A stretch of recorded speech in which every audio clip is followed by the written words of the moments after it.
Hello friends, আজকে নিয়ে চলে এসেছি বুধবার দুপুরের মেনু নিয়ে।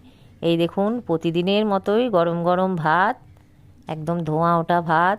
আর এটা হচ্ছে গাজর আলু ভাজা, কালো জিরে শুকনো লঙ্কা ফোড়ন দিয়ে গাজর আলু ভাজা। আর এটা হচ্ছে বাঁধাকপির তরকারি, মটরশুঁটি দিয়ে বাঁধাকপির তরকারি। আর এটা আছে ডিমের ঝোল, আলু ফুলকপি দিয়ে ডিমের ঝোল, লাল লাল ডিমের ঝোল।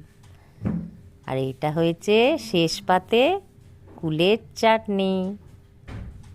এই হয়েছে আজকে দুপুরের মেনু। হ্যালো ফ্রেন্ডস, আজকে নিয়ে চলে এসেছি বুধবার দুপুরের মেনু নিয়ে। এই দেখুন, প্রতিদিনের মতোই গরম গরম ভাত, একদম ধোঁয়া ওঠা ভাত। আর এটা হচ্ছে গাজর আলু ভাজা,